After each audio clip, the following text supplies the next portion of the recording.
All right. Hey, everybody. Thanks for tuning in and welcome to another episode of Stark Flavor Stories. And if you follow our page, you probably see a familiar face today, Nicole Dietz-Hunt. Did I get that correct? Nicole Dietz-Hunt. Dietz. I had a feeling I was messing that up. That's okay. You added a flair that, isn't normally there, but I'll take it. That works. I just change it. You come on my show, I just change your name. It is what it is. So Nicole is the owner of Fromage Du Monde, the coolest place in Downtown Canton, in my opinion, because I am a lover of cheese. But some of you may have seen a couple months ago, when we were doing some promo videos for Downtown Canton, we stopped into Fromage and did a feature with Nicole. So welcome back. And how's everything been going the last few months? Everything's been going fine. We had a very successful holiday season. Kind of a quiet Q1 as expected, but we're doing fine. We're surviving beautifully. Well, I have to give you credit for this because this whole thing that we're doing actually came from an idea of yours. We had recorded your video, and it was just a fun little 5-6 minute promo video, and we did the interview, and I was kind of doing some B-roll shots of your location, and you mentioned, you're like, when you're doing these videos, you should include a question of how the location kind of made it through 2020, what happened, because I think that's good info. And I was like, that's actually a really good idea. And then I thought about it that weekend. We were doing Julia from Buzzbin the next week, and I was going to implement it there. But anybody that knows me personally knows I'm always extra and over the top in everything I do. I just don't.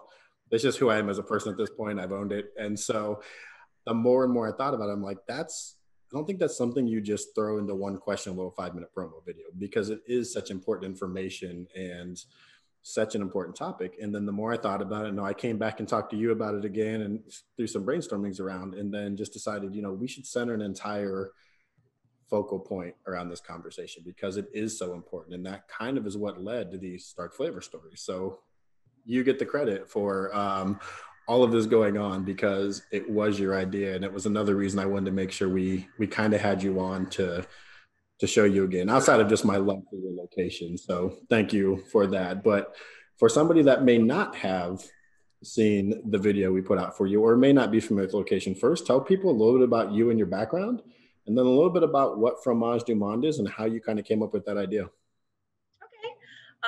Well, I love telling this story. I tell it a lot. So we are a cut-to-order cheese house in downtown Canton, and we specialize in artisan cheeses and cured meats. We do offer some lunch offerings and some catering options such as grazing trays and grazing tables, but the cut-to-order cheese is really our bread and butter. And the way that this came to be was I was in sales and marketing for a very large catering firm for almost 10 years, and I am married to the chef at that catering firm. So food is our jam, obviously, and talking about food and selling food comes very naturally to me. And we knew we wanted our own business, but we knew that we didn't want a full service restaurant. Mm-hmm. And so what is that, right? What does that even mean? And we just kind of cruised around a little bit and did a little bit of investigating. Do we want to own a catering company? Do we want to, what does that look like? And I was visiting Cincinnati, Ohio, one March weekend, and there's a little area called Over the Rhine, and Findlay Market is there. And it's one of the oldest markets of its kind in the United States. So it's a great place to visit. And not inside Findlay Market, but in that little neighborhood of Over the Rhine, it was this little cheese shop. And it wasn't just your average cheese shop where people walk in like a deli, order and leave. It was a dine-in with a wine option environment, super tiny, very aesthetically pleasing from top to bottom. And the vibe that I got from being in there was such a positive vibe. It was everybody who worked there loved working there. They were super knowledgeable. The patrons, customers were happy to be there. It was palpable. You could feel it. And I bought a few things, came home to Canton, told my husband, I was in the cutest little place and look at these cute cheeses. And by the end of that night, he was like, that's what we should do. Mm-hmm. Canton needs something like this. And you would be a natural at learning about it and talking about it. And so our journey began, and we started literally looking for, units to rent downtown. I so wanted to be downtown. There was nothing else was ever even in the question. And the way that things happened was just a very natural, positive progression, right up until March 13th, 2020. You opened in 2019, I believe, correct? I did. I opened October 4th of 2019, which also is a cute story. It just happened to be, no one planned it this way, but it happened to be a first Friday. And we didn't know whether or not we were going to open, but we had our food license. We had all of our inventory. The deli case was set up. And we said, what do you think? Should we just open the door and see what happens? And that's literally what we did. Had the daughters, the husband, the best friend on deck to help. Had never run the POS system before. Let's just open the door and see what happens. And we had just one of those nights that, again, you could just feel the positivity. It was a fantastic kickstart to our journey. Well, the first time I came across you guys was on a first Friday. Before you opened, you were still kind of building your shop. And you guys were doing grilled cheese out on the street, which it was not nearly as sketchy as maybe it sounded now that I heard it come out of my mouth. But you guys had like a little like propane tank grill and all the stuff. And I was like, well, who doesn't want to try this? And it was amazing. And I'm like, this place is going to be awesome. And you were talking about, I think it was like late summer of 2019. I forget what month it was, but we just happened to pop by there and like, what is going on here? And you guys are just making grilled cheese. And we're talking about the business I was coming. And I'm like, this is such a genius idea. I mean, I was just in there Friday helping with a food tour that you were now in the Canton food tours. And I've been in many times, tried different sandwiches. The cheese flight, probably my favorite thing. So if you are somebody that loves cheese, just tell somebody real quick about what that is, because I think it's awesome.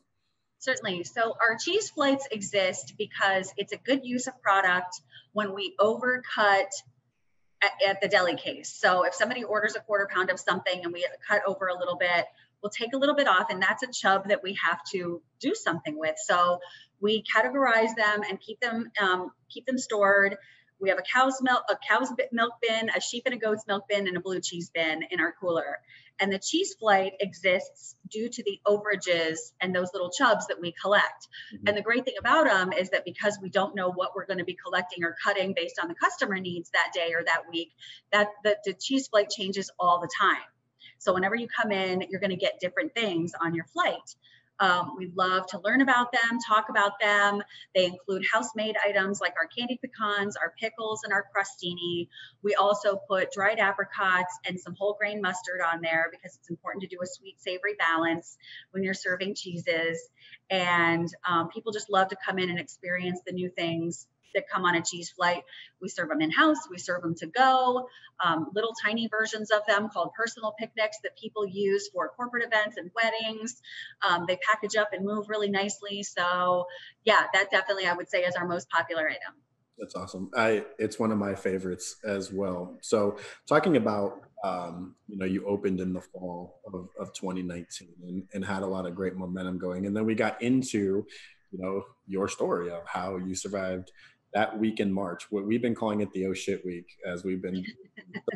What was kind of your moment where you're kind of like, hey, maybe we should start paying attention to this? Or what was the moment where you first really started seeing that impact? Okay, so this for me is very specific because I have a brother who is an RN at NYU in New York City. And so, and he was, he's kind of high up in his department. So his finger was kind of on the pulse of coronavirus moving around the world.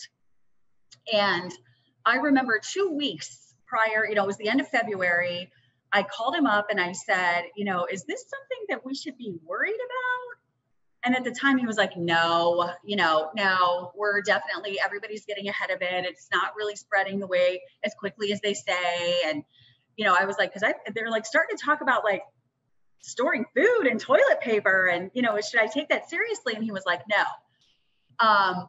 2 weeks later, he literally was calling me on the phone saying, listen, our mom is immunocompromised. You have to, make sure she has all of her groceries. This is a real thing. It's not to be taken lightly. We are definitely not as prepared as I thought we were in terms of, just a national consciousness. So yeah, it's real, and you're going to have to figure this out in terms of your life, our mom, your business, your kids. They're talking about pulling kids out of school. Yeah, take it seriously. So that was the realization for me that everything was about to change. Gotcha. What was the first real impact that it had on Fromage in your business?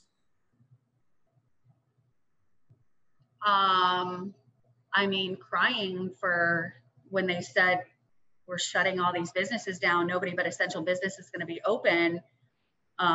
We were considered a little store, so we were allowed to stay open, but now everybody had left downtown Canton. Like, everybody left in one fell swoop.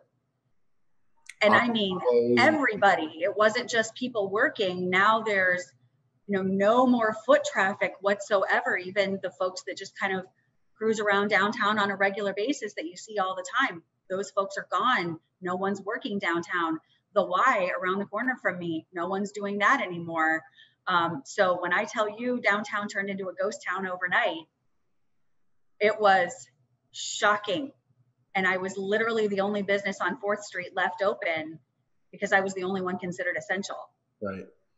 That's crazy. Like, the only business on 4th Street that's considered essential. Cheese will always be essential. That's what we learned during the last year. It's a food source, Mike. You need it. As we talk about that downtown, like you said, you're so reliant on that foot traffic and businesses and First Fridays and people living in the Bliss and Ernesto and things like that, which you still had, but that was about the only thing you still had. So everything, like you said, overnight just turned almost like a ghost town. And what were some of the things, I know the city jumped in and did a few things to kind of inspire, and what were some of the things maybe you, other restaurants, how did you guys rely on each other? How did you, I know there's some cool stories. The one thing about downtown business, I don't think people realize, a lot of the people, I won't say everybody, but most, it's almost like a big family, right? You're not like competition, you support each other, and there's great vibes between business owners and everybody knows each other. And I don't think a lot of people realize that about the downtown Canton ownership of groups. So dive in a little bit about what that was like, the all hands on deck, and maybe even outside of downtown. I know you've got some friends that are restaurant owners as well. Yeah. Well, first, do you mind if I give a shout out to sort of how the city and the thought leaders were super on it from the minute this happened. I don't even remember what day of the week March 13th was. Was it a Friday or a Saturday? But I remember the next week that I was coming back opening for business, which would have been a Tuesday for me. The gentleman that's in charge of the parking meters, before I even opened that morning, pulled up, bagged the 2 meters in front of my shop, hung a sign that said carry out only. And that was one of the preemptive things that the city did for us. If we were going to stay open and keep serving, was that they were going to allow our customers, who are now just all carry out customers, free parking. So they removed that obstacle from us immediately, the parking obstacle, because again, remember, now no one's on foot, no one. And my little shop, which was a great walking destination for people downtown, now had to become a destination for people to drive to. And that was part of my marketing endeavor and part of how I pivoted. We'll talk about that later. But so that parking meter thing was huge. When the weather started to warm up, there was no question about it. I emailed the mayor's office and said, hey, can I, we can't gather inside. Can I put some tables and chairs outside on the sidewalk? Would that be okay? And just unabashedly, yes. Do whatever you have to do. Make sure you move those things. If somebody with, in a wheelchair or with special needs comes through, accommodate everybody. But yeah, put tables and chairs out. No permit needed. Nothing extra. So that was amazing. And then finally, just the grant opportunities that we were able to apply for. If you were a City of Canton business owner, and how quickly and easily they got us through that process, and generous, frankly, that they were. I can't say enough about it. I can't say enough about how generous, accommodating, just came from a place of yes, almost always for me personally, it was. So I'm super, super grateful for that. And I know I made the right choice by putting my business in downtown Canton. So I wanted to give that shout out first, but you really wanted to hear about my relationship with some of the other business owners. So we'll talk about that. One of the very first things that happened is Star from Fromage reached out to me and wanted to sort of partner on my grazing boxes. And so she put together a little package that she sold out of Fromage that was her wine, my grazing boxes. People could pick them up at her destination. I would literally replenish her every day. This went on for a couple of weeks. And we had a great little symbiotic relationship. And it was one of those ways that we pivoted to drive people to her location where she was carrying my product at the time. So I was super, appreciative of that. Another amazing thing that happened is I got a call from John Jacob, who owns Bender's, who I had never met before.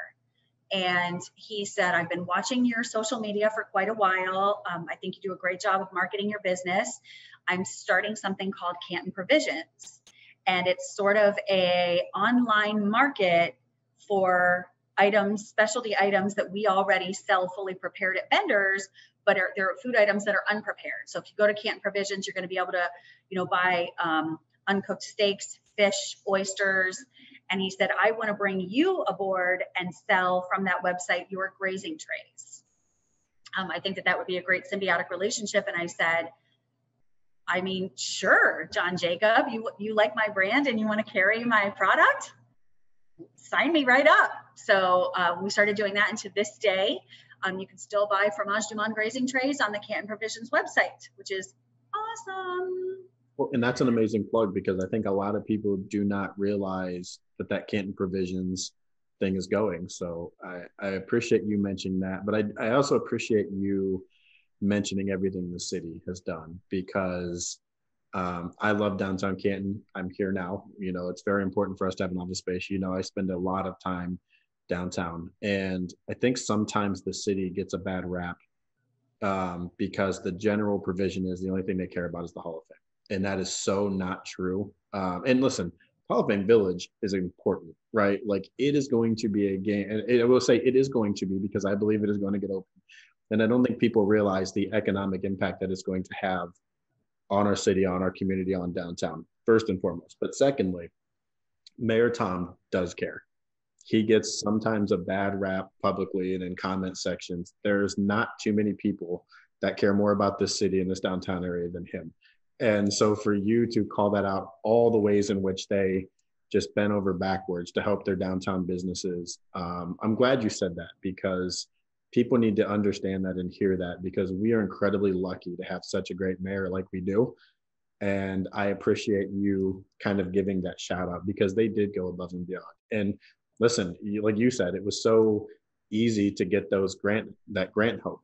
That was about the only bit of help that was easy to get during the process. It was just such different times that we've not experienced before. But a lot of the federal PPE money and grants and that kind of stuff was just a nightmare. Websites crashing and all that kind of stuff. So they were the one that was there when needed and easy to get. So I appreciate you doing that call out. But with that, I know that didn't just save your business. It helped. It was a small part.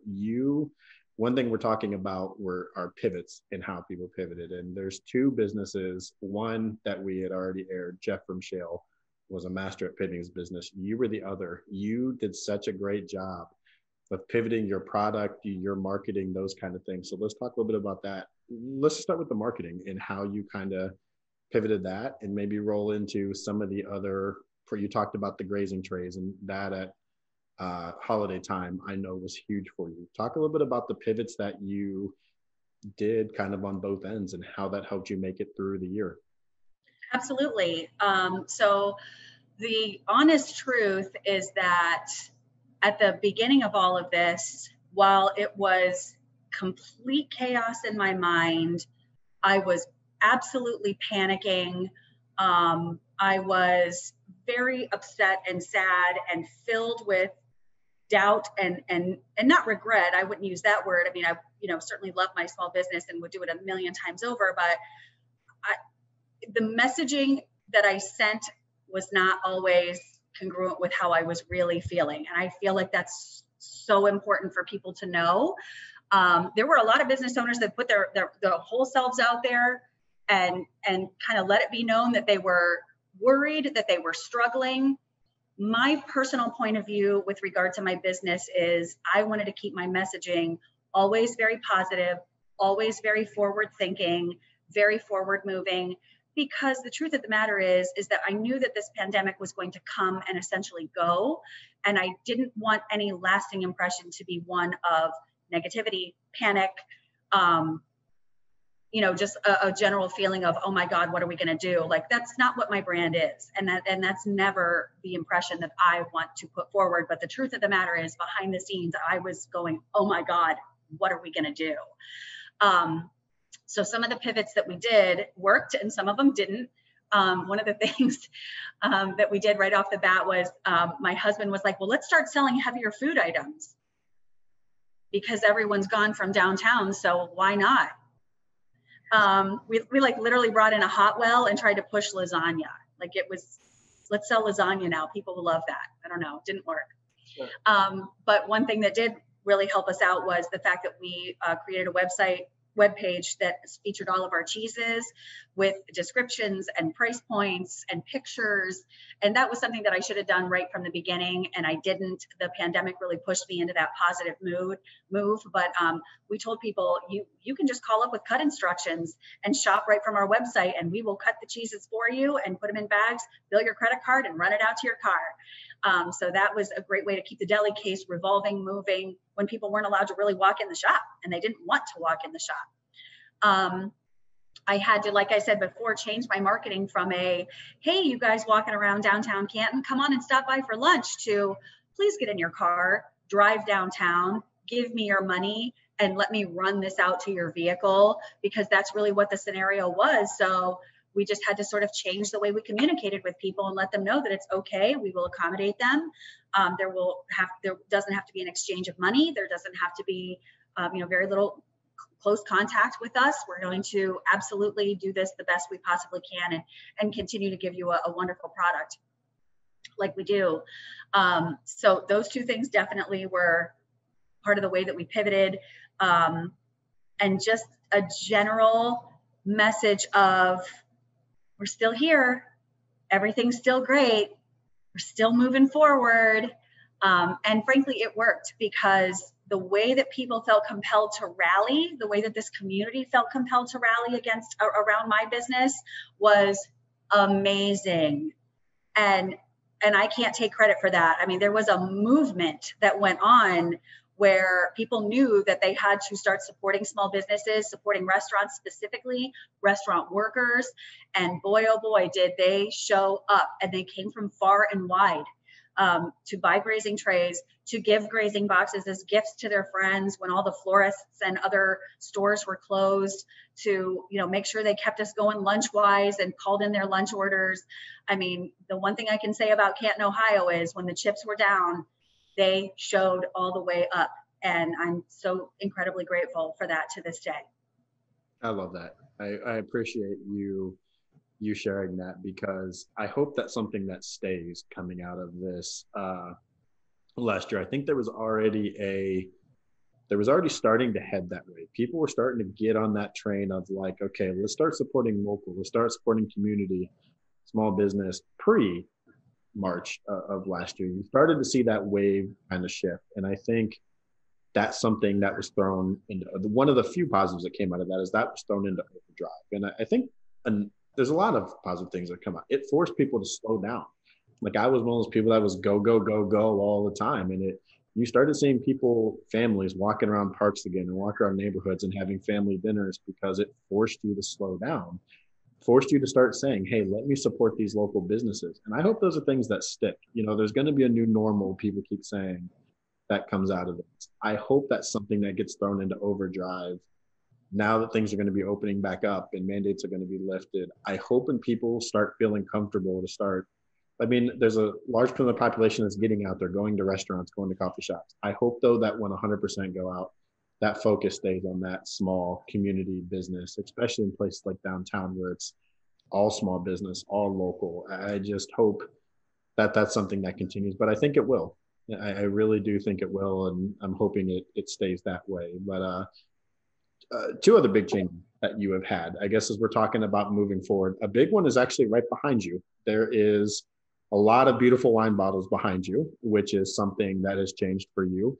You have a liquor license now, and you now the obviously it just makes sense, wine and cheese together. Tell people a little bit about that new part of your business.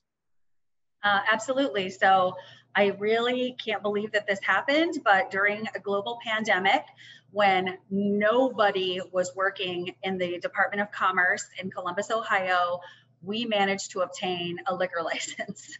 It was like a miracle. It was always in the plan for the shop, but when I first opened, there were no licenses available. And then again, one of those really fantastic things that the local thought leaders got together on was turning this downtown area into an entertainment district. And part of doing that means that they were able to obtain 15 more D5 liquor licenses in the quota.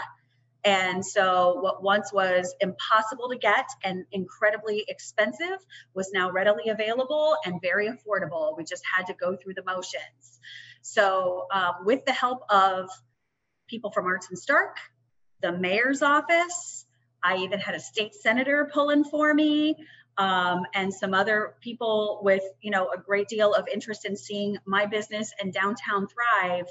We were able to obtain that license, and it has been just a fantastic addition to the shop and what goes on here. So we're so happy about it. And it's a great part of those food tours. Like I said, I was on one recently. I think it was the first one that you did with the staff there, and then kind of was helping out from like a social media standpoint. It's such a cool addition to food tour, having that wine with the cheese that you try and things. It's such a just perfect fit with your business that it makes complete sense. And amazing you were able to acquire that. Like you said, the city adding those 15 new liquor licenses is going to be huge to that area. Yeah. Also, focus on the future, something positive and exciting. Fromage is expanding, right? And yeah. I got to take a view of your new area. Tell people about the exciting new spot that you're going to have next door. So it's not right next door. It's actually 2 doors down from us. We're calling it La Maison, and it is a private dining room. That's really the best way to put it. You can find the details about La Maison, the rental of it, and the food offerings that we have in there from our website, fromagecanton.com. You'll just find a page called La Maison on our Fromage website, and it has all of the information that you're going to need. But it's such a great space. We can host up to 12 guests in there, and people have been renting it. I mean, it's been rented every single weekend since we rolled it out the first part of April. People are having a fantastic time. And it's really great when you sort of have this concept that you don't know if people are going to A, understand, and B, buy into, have them be so receptive and so excited about it. It's just been fantastic. And like I said, I come from a catering and event background, so that's just a natural fit for me. And just like always, as an extension of the cheese shop, it always just feels like having friends over for dinner. That's how I want them to feel. I think it was over the weekend, my new buddy Nicolina was in there. I think with some family. I think she said it was like a late Mother's Day or a birthday thing I saw, who I've been very lucky to be able to join her show every Thursday and talk about local businesses and plug the Q92 because they're getting very, very local, Stark County focused, and Nicolina is a big part of that. But I saw that she was in your shop, and she's been in your shop a ton. She talks so highly about your shop. We gave a gift card out on the air and plugged you a few times. She's a massive Fromage Du Monde fan, but I saw she rented that room and was in there this past weekend, so it's super awesome. Last bit, what's next for Fromage, or what can you tell us, or what does the future? Actually, Mike, I was hoping we could touch on just a few more of the challenges that the pandemic brought about that maybe people don't know about. Because one of the things that I wanted to do is kind of bring awareness to the challenges that not only I face, but all restaurants face, and answer some questions for people, because this is a great platform to be able to fill in the gaps. And we know that there were a lot of gaps in the messaging in terms of what we're allowed to do, what we're not allowed to do, why things happened the way that they did, and ultimately where we're left now. So I really, really want to be diligent and fair about not just talking about how like great I was treated and how we were able to pivot, but the challenges as well, because that's a real important part of this. One of the challenges that we all faced was a definite increase in our price points. Everything that we buy and use now costs way more than it used to. And just to give you an example of that, the health department requires that we wear nitrile gloves when we're handling food. And those gloves, when I opened this shop, started out at about $9.68 a box. And now they are literally $20 a box, if you can find them. So it became incredibly expensive with things that are, just behind the scenes equipment that we have to use, not only to become incredibly expensive, but it became very hard, difficult to find some things. Supply chains were interrupted immediately and still continue to be interrupted. So when people were eating out at restaurants and they saw like a COVID charge put on their bill, they were like, what the heck is this?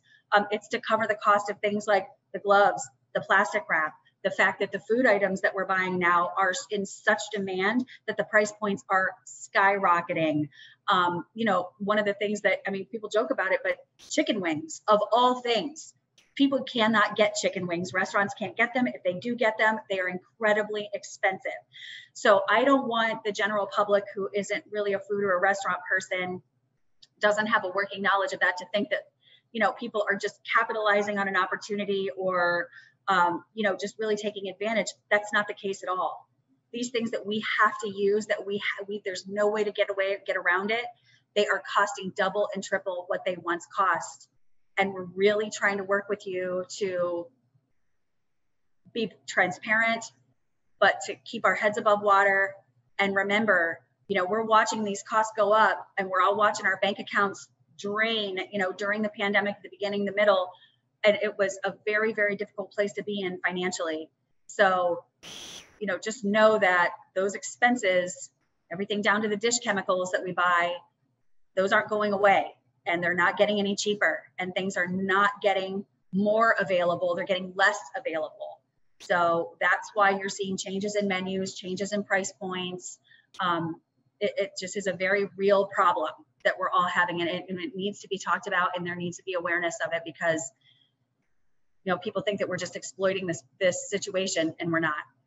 And I'm glad you brought that up. It seemed Jeff from Shale, who was on a couple weeks ago, was very and this is one thing I appreciated, brutally honest about where he's at business wise. So if you haven't seen that, go back and check it out. But,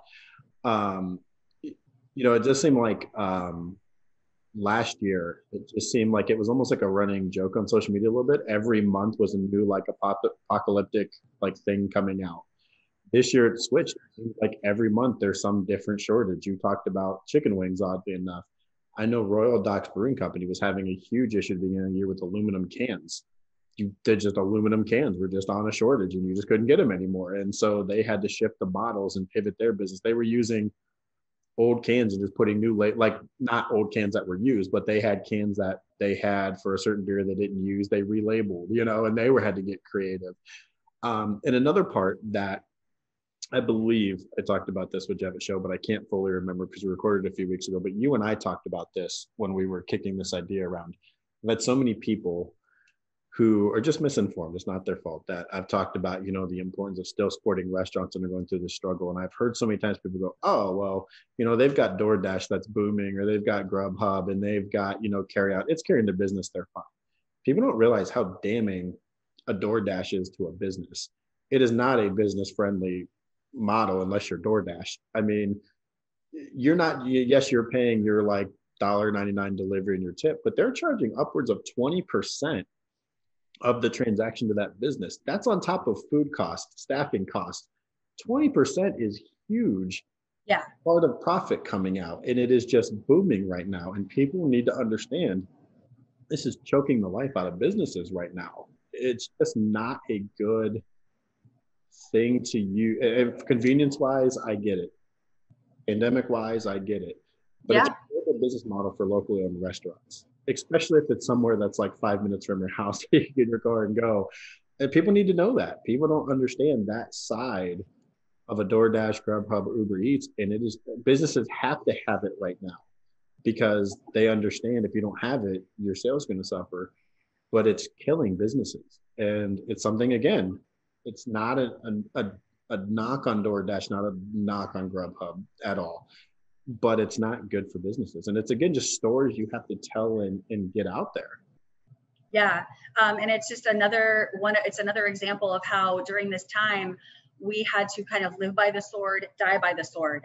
And that definitely is one of those things. Now my business is not big enough and I don't have wide enough margins to participate in a food delivery service like that. But you best believe when my father was available at the beginning of the pandemic, I had him delivering for me. I mean, it was one of those things where, oh my gosh, we have to now accommodate delivery because people aren't leaving their houses. They're afraid to leave their houses. So I get it. But those companies are definitely exploiting businesses, especially small businesses. And they do take, I mean, the margins in the restaurant business are narrow enough. I mean, people who are in business know this. And for those other companies to take advantage of that and really just kind of eat up your revenue, who does that work for? I don't know. I don't love it.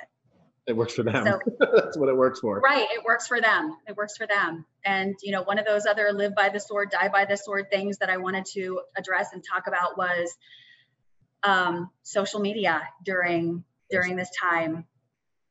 I cannot say enough about the local moderators of the Facebook pages that were dedicated to Stark County restaurants, Stark County takeout. The people who created and moderated those platforms deserve some kind of a medal. Like, they babysat those platforms and protected us like nothing I had ever seen before.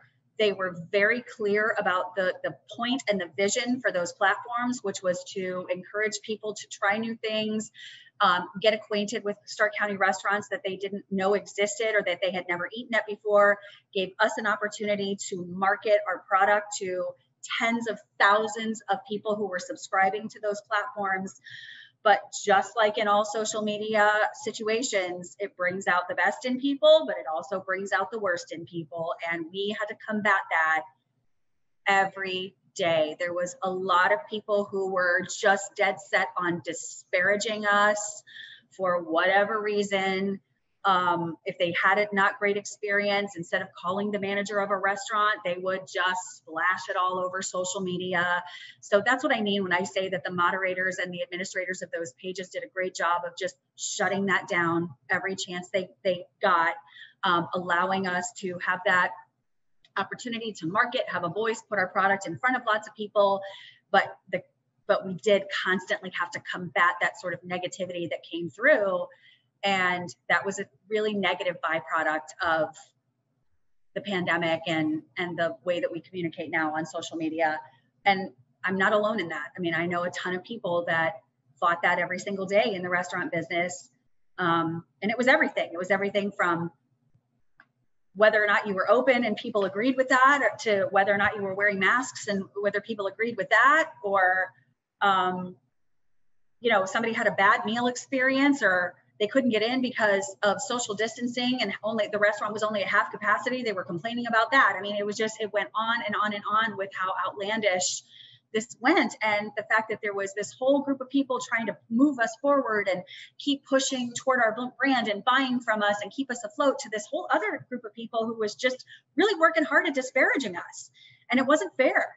And it was not okay. It's not okay to do that to people who are, again, watching our bank accounts drain, staying up at night trying to figure out what the heck to do to stay relevant and get our brand and our food out there. I don't know where that comes from in people, but it's definitely not okay. And it was, it continues to be frustrating. I continue to think that it's inappropriate. And, you know, again, my message to people is, if you have an issue with a restaurant, Google them and pull up their phone number and call the manager or the owner directly before you splash their legacy in a negative light all over social media. Yeah, social media is interesting because it gives everyone a platform, um, but not everybody uses that platform well, right? And I always, whether you're talking about, doesn't matter what you're talking about. You could be talking about government things. You could be talking about ongoing current events. You could be talking about things going in your city. There's always people on a far left or a far right. And it seems like those are the people that like scream the loudest to get the most attention. But I think most people fall in the middle where you talked about those people of support, but it gives those people on each end this, it drives me nuts when people, we go back to talking about what you said earlier in the city of Canton and how the mayor in the city really does care and they get a bad rap. A lot of that is from those talking head people. And, you know, I use my personal social media a lot and I always try to be mindful of being positive in everything you post. And I think there's people that just don't realize coming through this year, you're going to see people again, right? And so people are going to remember things that you said and you did on your social media. I get that we've had 14 months of being to ourselves and not seeing people, but I think people forget that. And another thing you mentioned, and I want to give a shout out, the Stark County Takeout page, and there was also a Taste of Stark. Stark County Takeout page has been wonderful for us, and that was actually started by a person named Mark Van Pelt, who I want to give a shout out to because he was on that pretty quickly, and it took off. I mean, I found restaurants, Vincent's Pastaria or Pizzeria over on Tusk. I'd never heard of that place. I drive by it every day. I started seeing people posting this food from this place. And I'm like, where is this place? And I figured out that I'm like, oh, I drive literally by that like multiple times a week. So I popped in there one day and tried it. I've been back like 30 times over the past year. Right? Would have never found it if it wasn't for that page. And I do know Mark went through a lot of that same kind of thing because he tried to create something for good, support restaurants, support local businesses, and people just couldn't leave their politics out of it, right? Like you're complaining because you have to wear a mask, complaining because you don't wear a mask, whatever. That's not what it's about, right? But he has a lot of help now. I'm actually just became a moderator on that page. They were looking for more people. He has a great team. Casey White, who I'm hoping to get on here, who owns a couple of different food trucks, really jumped in and helped with some of his friends. And a lot of people in the North Canton JCs are jumping in and helping, which is a local young professional group. And Mark has a great, I think Casey might actually be the lead on that, but Mark is still integrated. But these are great people that care about community and support businesses and create an awesome thing that's got like 30,000 followers, which is amazing. But Mark gets credit for that. And I want to make sure he gets called out for that because that was something he just created to help out. It wasn't about doing anything for him. You know, he didn't make any money on it. He doesn't. It was just during that time where we were all in this together, he came up with an idea that was like, I can do this to help. Doesn't matter what I get out of it. Doesn't matter. It's not in it for me. It's to help the community, it's to help these business owners. So I'm glad you brought them up, and I want to make sure he gets a special shout out for that because that was his idea and his creation. And it was incredibly impactful and incredibly effective. Mm-hmm. We're still using it to this day, mm-hmm. And you know, I can't say thank you enough to Mark. And if you see him, please send him my way because I'd like to buy him lunch. I will do. I will do. I will relay that message to him. I've not had a chance to meet him in person. We're Facebook friends and we've talked a few times. But I wanted to give him that shout out because he seems like a genuinely great dude that really does care. So I will definitely did a great job. I will definitely relay that message to him and have him pop in or suggest that he pops in down that way and introduces himself. So anything else that you want to throw out there before we wrap up or touch on? I just really wanted to talk about the fact that my business specifically, I can't speak for anybody else, but my business specifically is incredibly reliant on family and friends. My parents have been all in. My children have been all in. I mean, they are 14 and 16 years old. They, you know, from the time they were out of school, when school was canceled, all the way through last summer, even the beginning of this school year. I mean, these kids helped grind away at this business like it's their own. And I just am so incredibly grateful. My husband holds down a full-time job as an executive chef and still is my partner in this business. My aunts, my friends who work for me, just thank you a million times to everyone that has given of themselves, that has patronized me, that has supported me, and that has, listened to me when I am, losing my mind and going crazy and trying to figure out what comes next. But then also just holding my hand through this whole thing and giving me the support that you can. I have wonderful people who prop me up in this life. And I know that a lot of people feel like, no one gets anywhere by themselves. And that is certainly true for me. And I just have a fabulous unit of friends and family and supporters. And thank you, everyone, from the bottom of my heart. I would not have been this successful, not be here today, able to tell this story without you, like fanning the flames of my success. So just thank you a million times. Well, I appreciate you, Nicole. I appreciate you taking the time to come on and do this with me. And I know this is your day off, and I've got you in the in the location and doing this, but I appreciate it, and I've really enjoyed getting to know you over the past 6-7 months, whatever it's been since that day I just randomly dropped in and said hi, and just hope that we can keep working with you as we move forward. And if there's anything I can ever do to assist or help you, I hope you can reach out anytime. And just really enjoyed it. I've really enjoyed stopping into your shop and trying different things. And what you have going there is awesome. And I'm glad that it's continuing. And just thank you to you, because I know the work you put in to get it through, and people like me really enjoy it. So we appreciate it. Thank you to you for affording us a platform and an opportunity to be heard, and to get our brands out there, and to be just part of a very positive message and movement. You definitely are one of the good guys, and I am super grateful to have you on my team. But yeah, it's getting close to lunch, and I'm going to meet my dad down at Jersey's at Centennial Plaza. That's right. Well, I may pop down and just say hello on my way out, but thank you. And thank you for the compliment. Greatly appreciate it. And to everybody else watching, thanks for tuning in as always. And we'll catch you next time on the next episode of Stark Flavor Stories. Thanks, Nicole.